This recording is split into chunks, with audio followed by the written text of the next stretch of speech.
मेरे प्यारे भाई लोग, आप लोग थोड़ा से ध्यान से सुनो मेरा बात।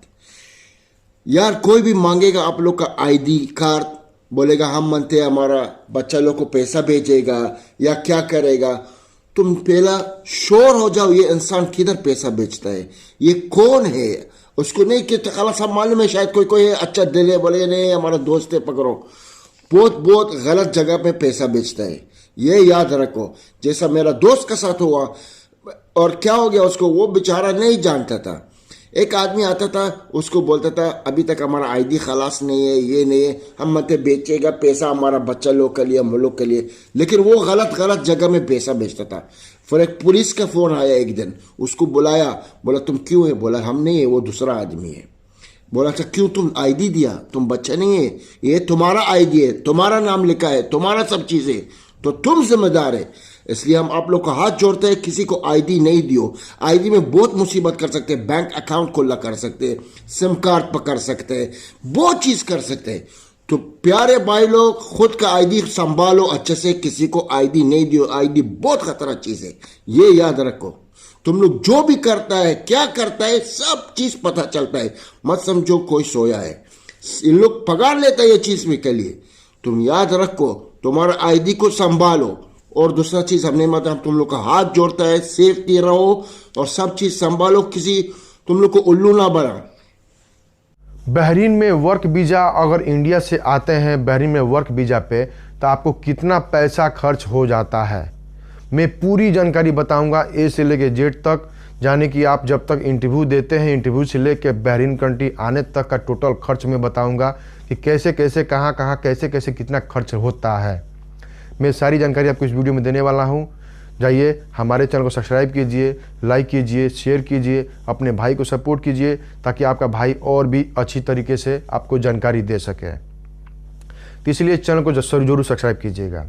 तो देखिए दोस्तों, कभी भी अगर बहरीन कंट्री में वीज़ा के लिए अप्लाई कर रहे हैं तो आपको एक चीज़ का ध्यान रखिएगा, कभी भी ब्रांडेड ऑफिस से ही अप्लाई करें। जितने ब्रांडेड ऑफिस हैं, बहुत सारे ब्रांडेड ऑफिस है, उन्हीं से अप्लाई करें। उसमें क्या बेनिफिट होता है कि आपका पैसा डूबेगा नहीं।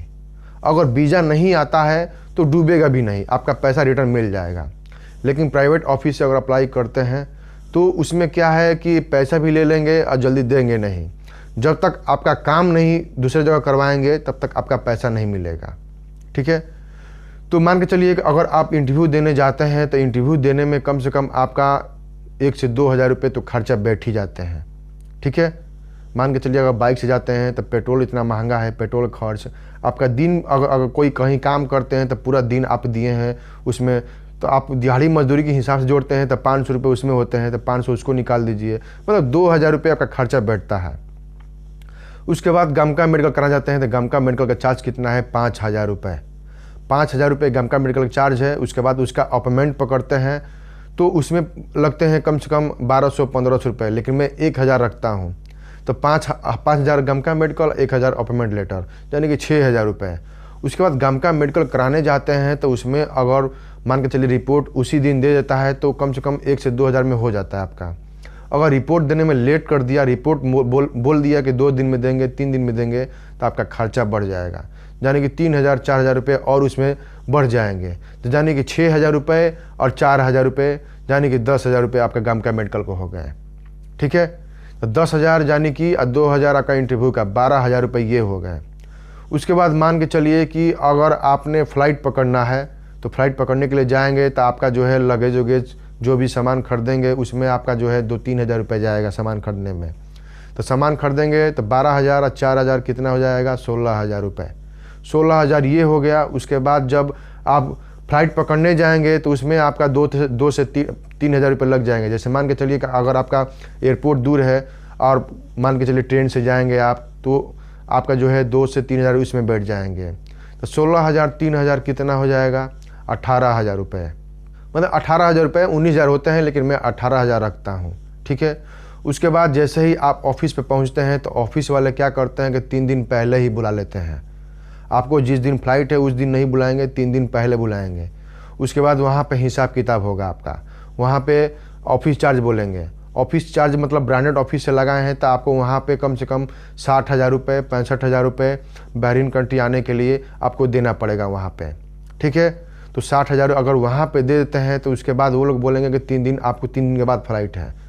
तो वो लोग पहले इसलिए बुला लेते हैं कि आपको जो है जो भी हिसाब किताब है यहाँ पे हो जाएगा आराम से, उसके बाद जो है आप आराम से फ़्लाइट पकड़ने चले जाएंगे।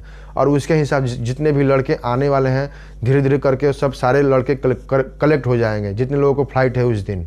ठीक है, इसलिए आपको सबसे पहले बुलाते हैं। उसके बाद उसमें आपका जो है मतलब कि 18,000 वो और 60,000 ये, यानी कि मतलब कि 80,000 मान के चलिए कि 80,000 रुपये हो गए आपका। अगर ब्रांडेड ऑफिस से लगाते हैं तब 80,000 रुपये आपका लगता है बहरीन कंट्री में आने के लिए। अगर यही आप प्राइवेट एजेंट से लगाते हैं तो वो लोग का चार्ज जो होता है 70,000 रुपये 75,000 रुपये वो लोग का चार्ज होता है। बाद में आपका जो खर्चा हुआ है 20,000 रुपये, ये यानी कि 70, 80, 90, 95 लोग लाख लाख रुपए खर्चा कर देते हैं बहरीन कंट्री में आने के लिए। ऐसा आज के डेट में ऐसा महंगाई हो गया है, वर्क वीज़ा में आने के लिए लोग लाख लाख रुपए खर्चा कर रहे हैं। क्या कीजिएगा, ये समय है जब से कोरोना आया तब से जो है महंगाई बहुत तेज़ी से बढ़ गई। तो मैं आपको सारी इन्फॉर्मेशन दे दिया हूँ इस वीडियो में कि आपको कितना लग सकता है बहरीन कंट्री आने के लिए। ये जो चार्ज मैं बताया हूँ आपको बहरीन के लिए ही बताया हूँ, अब बाकी कंट्री में भी जाने के लिए यही चार्ज आपका लगेगा।